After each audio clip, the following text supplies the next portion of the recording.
우리는 저번 영상에서 전도서 4장을 살펴봤습니다.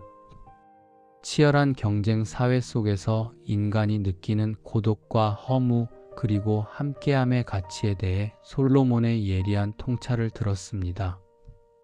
시장터의 소란스러움과 성공을 향한 질주를 멈추고 이제 솔로몬은 우리를 전혀 다른 장소로 안내합니다.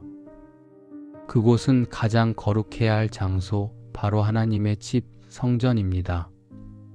그리고 이어서 인간이 가장 의지하는 우상인 재물의 문제로 우리의 시선을 돌립니다.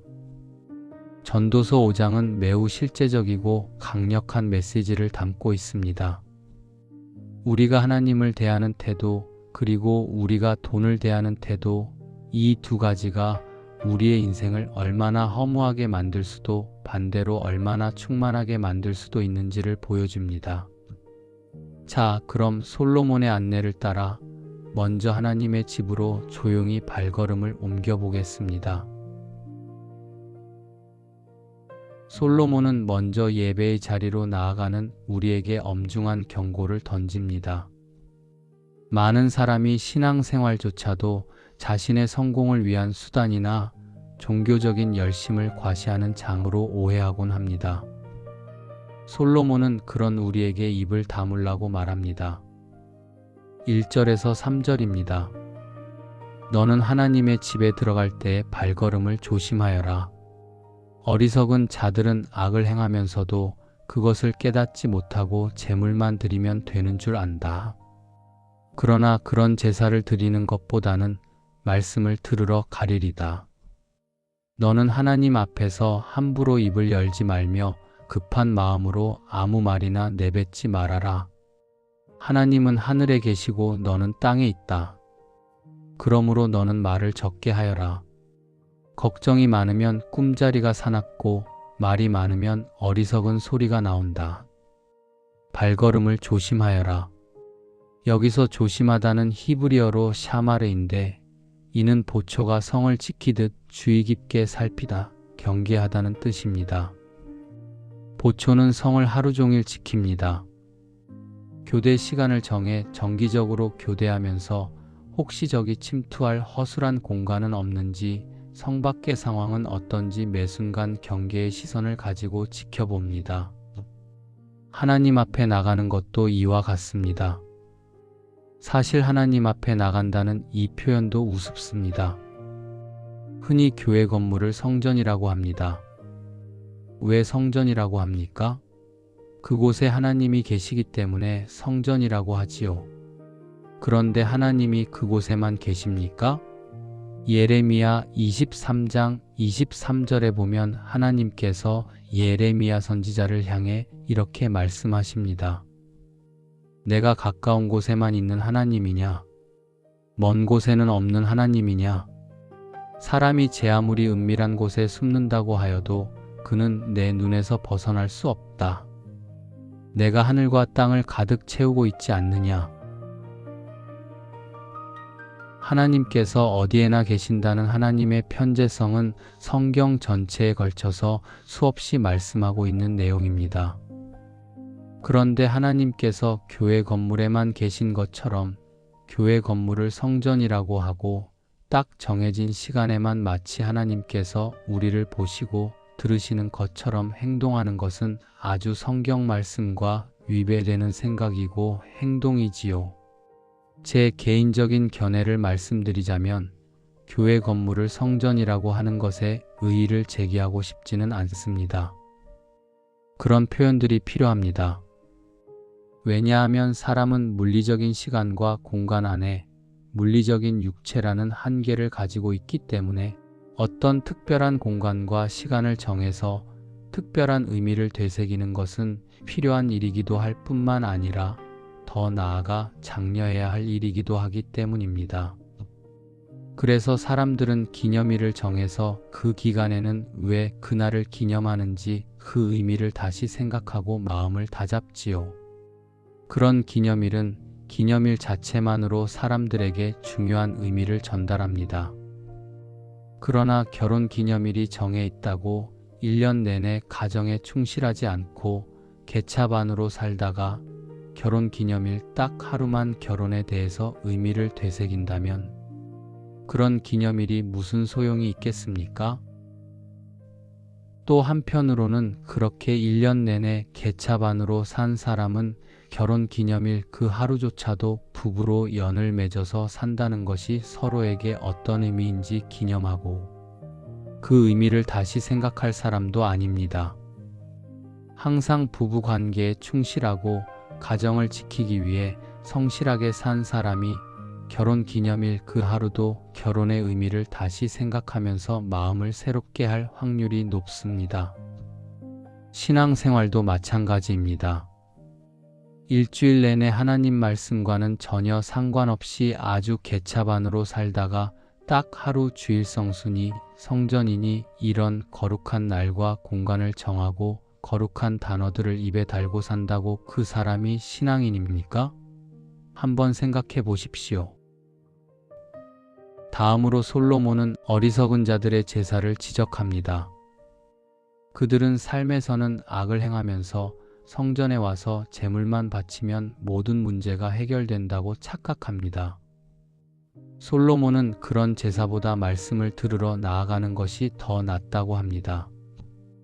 여기서 듣다에 해당하는 히브리어 샤마는 단순히 귀로 소리를 듣는 청각적인 행위만을 의미하지 않습니다. 구약 성경에서 샤마는 대부분 듣고 순종하다라는 뜻을 내포합니다. 이스라엘의 신앙 고백인 쉐마 이스라엘, 들으라 이스라엘아의 그 쉐마가 바로 이 단어입니다. 즉 하나님이 원하시는 것은 화려한 종교의식이나 많은 헌금이 아니라 그분의 뜻을 주의 깊게 듣고 삶으로 살아내는 순종이라는 것입니다. 2절에서 솔로몬은 그 이유를 명확히 합니다. 하나님은 하늘에 계시고 너는 땅에 있다. 이것은 하나님은 하늘이라는 공간에만 계신다는 뜻이 아닙니다. 사실 하나님은 영이시기 때문에 물리적인 공간, 이런 것은 하나님과는 상관없는 이야기입니다. 하나님은 하늘에 계신다는 말은 창조주와 피조물 사이에 좁혀질 수 없는 간격, 즉 존재론적 차이를 인식하라는 것이고 세상의 모든 상황, 사람의 형편, 마음의 생각들까지 다 알고 계신다는 의미입니다. 이어서 솔로몬은 하나님 앞에서 쉽게 내뱉는 약속, 즉 서원의 문제로 넘어갑니다. 우리는 종종 급박한 상황에서 하나님께 이것만 해결해 주시면 무엇을 하겠습니다 라고 하나님과 거래를 합니다. 하지만 화장실 들어갈 때와 나올 때 마음이 다르듯 문제가 해결되면 그 약속을 잊거나 아까워합니다. 4절부터 7절입니다. 내가 하나님께 서원하였거든 그것을 갚는데 주저하지 말아라. 하나님은 어리석은 자를 기뻐하지 않으시니 서원한 것은 반드시 갚아야 한다. 서원하고 갚지 않는 것보다는 차라리 서원하지 않는 것이 낫다. 너는 입을 잘못 놀려 죄를 짓지 말아라. 하나님의 사자 앞에서 내가 실수로 서원하였습니다 하고 말하지 말아라. 어찌하여 내 말로 하나님을 노하게 하여 내가 수고하여 얻은 것을 망치게 하려느냐. 꿈이 많으면 헛된 것이 많고 말이 많아도 역시 그렇다. 오직 너는 하나님을 두려워하여라. 하나님은 어리석은 자를 기뻐하지 않으신다고 합니다. 여기서 어리석은 자는 지능이 낮은 사람이 아니라 도덕적으로, 영적으로 둔감하여 하나님을 가볍게 여기는 자를 뜻합니다. 서원은 하나님과의 신성한 계약입니다. 그것을 실수였습니다 라는 말 한마디로 없던 일로 하려는 태도는 하나님을 조롱하는 것입니다. 솔로몬은 그런 경솔한 태도가 결국 내가 수고하여 얻은 것을 망치게 할 것이라고 경고합니다. 우리의 삶이 무너지는 원인이 때로는 하나님 앞에서의 경솔한 언어 생활 때문일 수 있다는 것입니다. 7절은 이 모든 종교적 허영에 대한 결론입니다. 꿈이 많으면 헛된 것이 많고 말이 많아도 역시 그렇다. 여기서도 전도서의 핵심 주제어인 헤벨이 등장합니다. 하나님 없는 수많은 종교적 열심과 말들은 다 안개처럼 사라질 허무한 것들입니다. 7절입니다.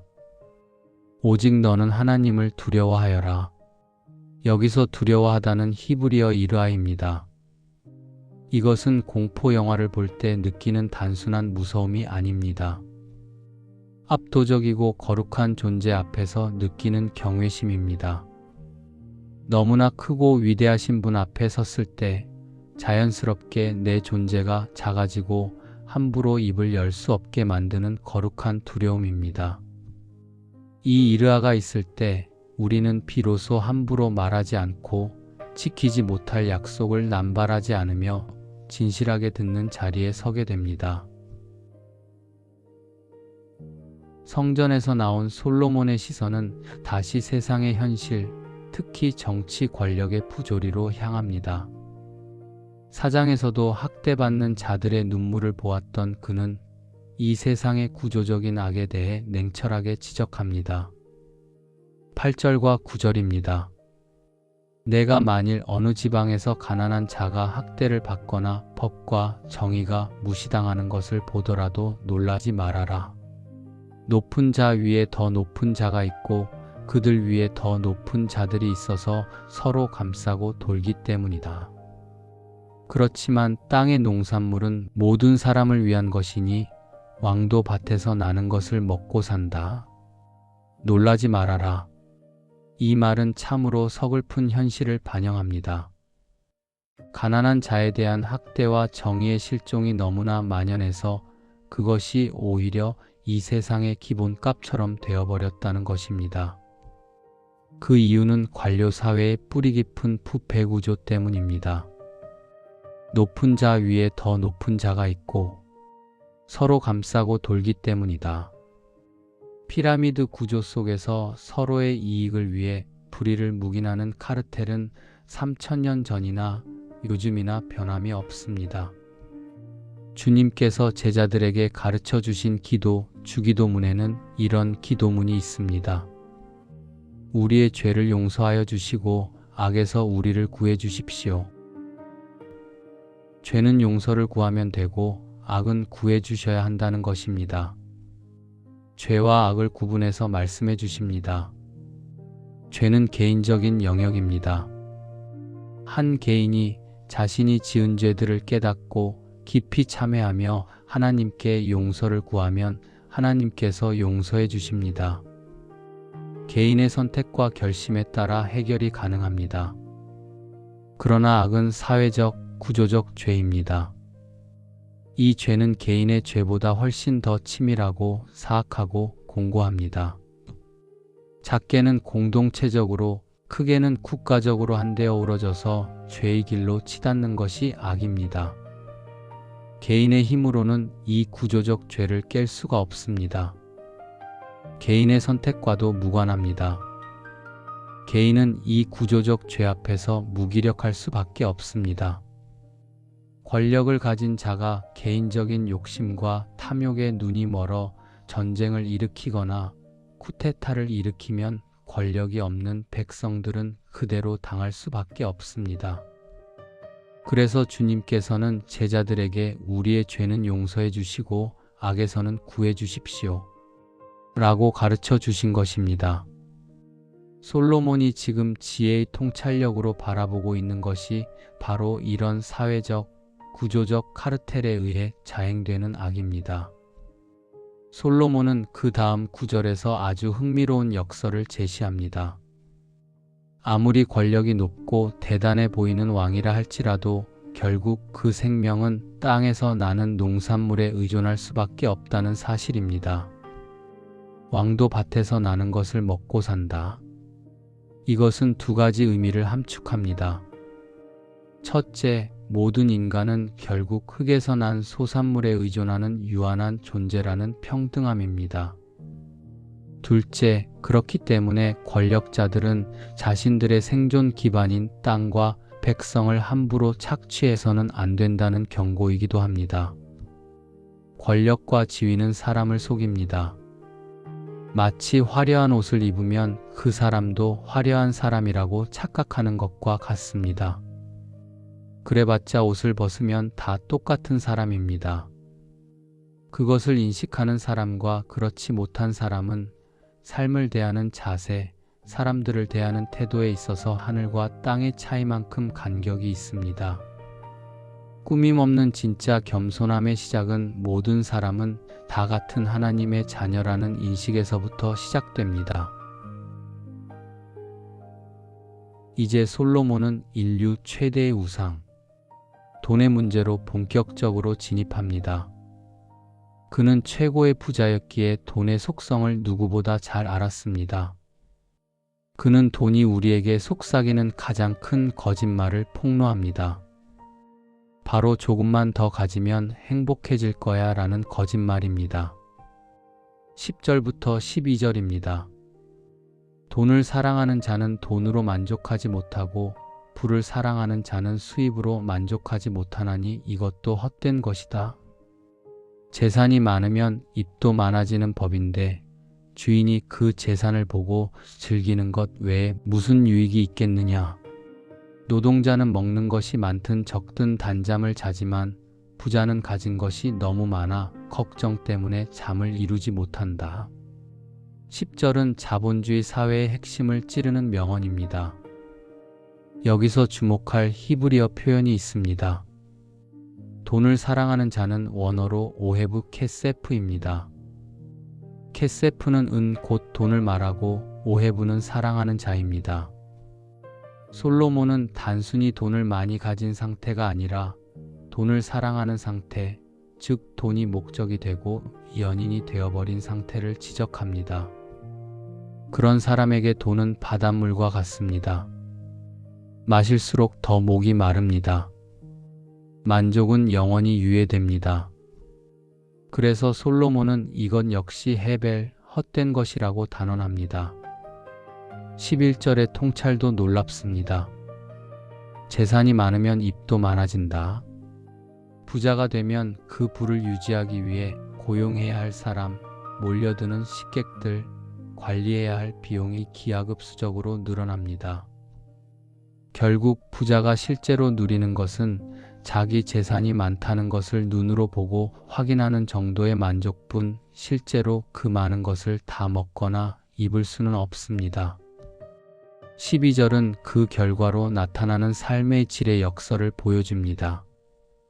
하루 벌어 하루 먹는 노동자는 몸은 고되지만 밤에는 걱정 없이 단잠을 잡니다. 반면 가진 것이 너무 많은 부자는 그것을 지키기 위한 염려와 불안 때문에 오히려 불면증에 시달립니다. 과연 누가 더 행복한 삶을 살고 있는 것일까요? 솔로몬은 돈이 주는 안락함 이면에 숨겨진 불안이라는 그림자를 정확히 포착했습니다. 돈에 대한 탐욕은 단순히 만족을 못 주는 수준에서 끝나지 않습니다. 솔로몬은 자신이 목격한 재물과 관련된 참혹한 비극, 즉 폐단을 고발합니다. 13절부터 17절입니다. 내가 해 아래서 한 가지 큰 폐단을 보았는데 그것은 사람이 재산을 모아두었다가 오히려 해를 입는 것이다. 그는 재난을 만나 그 재산을 다 날려버리고 아들을 낳았으나 그 아들에게 아무것도 물려줄 것이 없다. 사람이 어머니 뱃속에서 알몸으로 나왔으니 그가 나올 때처럼 알몸으로 돌아갈 것이며 수고하여 얻은 것은 아무것도 손에 가지고 가지 못할 것이다. 그가 올 때처럼 빈손으로 가는 것도 역시 큰 불행이다. 바람을 잡으려는 수고가 그에게 무슨 유익이 되겠는가? 그는 평생 동안 어두움 속에서 먹고 지내며 많은 근심과 질병과 분노에 시달린다. 솔로몬은 이것을 한 가지 큰 폐단이라고 부릅니다.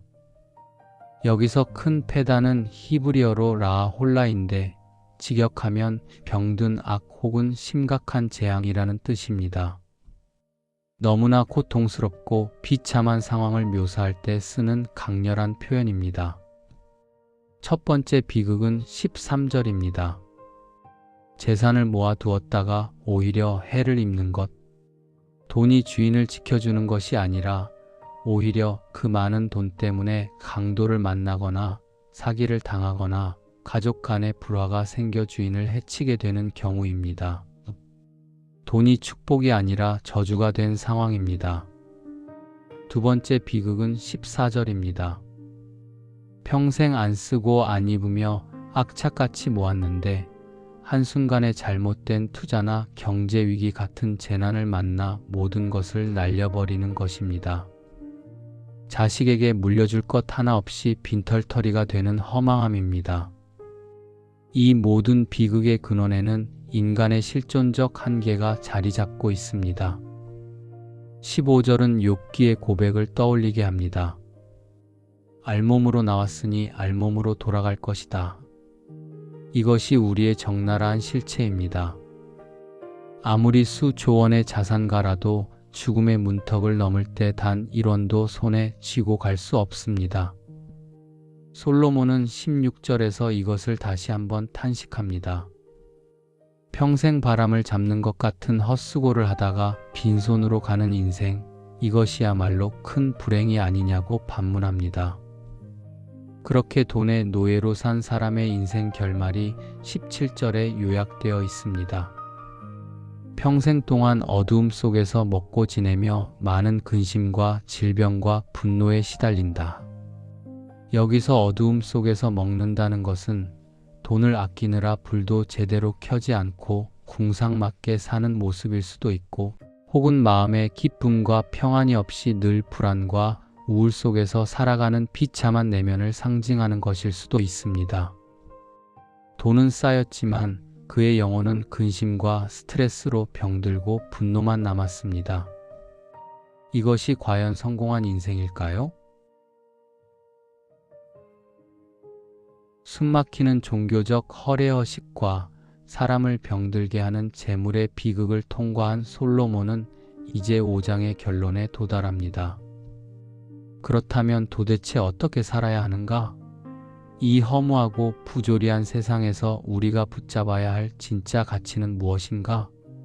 솔로몬의 대안은 놀라울 정도로 소박하지만 강력합니다.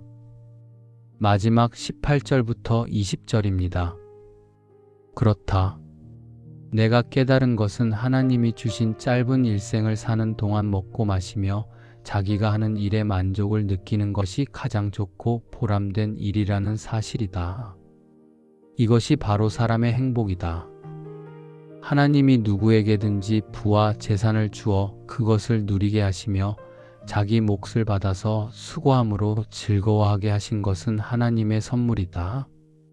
하나님이 그의 마음에 기쁨을 주셨으므로 그는 자기의 지나간 생애에 대하여 깊이 생각하지 않을 것이다. 솔로몬의 결론은 거창한 무언가를 이루라는 것이 아닙니다. 먹고 마시며 자기가 하는 일에 만족을 느끼는 것, 이것이 가장 좋고 보람된 일이며 사람의 행복이라고 말합니다. 이거 아십니까? 이 구절이 지금까지 계속해서 솔로몬이 반복해서 하는 메시지라는 것. 전도서에서 반복되는 이 메시지를 오해하면 안 됩니다. 이것은 내일 죽을 터이니 먹고 마시자는 식의 말초적인 쾌락주의가 아닙니다. 이것은 미래의 불확실한 행복을 위해 현재를 희생하지 말고 하나님이 허락하신 오늘이라는 시간 속에서 소박한 일상의 기쁨을 누리라는 신앙적 현실주의입니다. 여기서 19절의 아주 중요한 개념에 주목해야 합니다.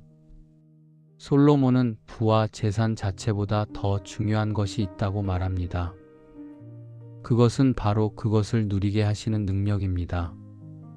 많은 재산을 가졌어도 그것을 누리지 못하고 근심 속에 사는 사람이 있는가 하면 비록 적은 것을 가졌어도 그것을 감사함으로 받아들이고 수고의 열매를 즐거워하는 사람이 있습니다. 솔로몬은 이 누리는 능력, 즐거워하는 마음 자체가 바로 히브리어로 마타트 엘로힘, 즉 하나님의 선물이라고 선언합니다. 행복은 소유의 크기에 있는 것이 아니라 주어진 것을 선물로 받아들이고 누릴 수 있는 마음의 능력에 달려 있다는 것입니다. 이 능력은 하나님이 주셔야만 가능합니다. 20절은 이렇게 살아가는 사람의 아름다운 모습을 보여줍니다. 그는 자기의 지나간 생애에 대하여 깊이 생각하지 않을 것이다. 왜 그럴까요? 과거의 후회나 미래의 불안에 얽매이지 않고 하나님이 오늘 내 마음에 주신 기쁨을 누리느라 바쁘기 때문입니다. 하루하루를 선물로 여기며 충실하게 살아가는 사람은 지나간 날들에 대해 깊은 회한이나 미련을 가질 틈이 없습니다. 현재의 기쁨이 과거의 어둠을 삼켜버리는 것입니다. 사랑하는 여러분, 우리는 전도서 5장을 통해 두 가지 극단적인 위험을 보았습니다.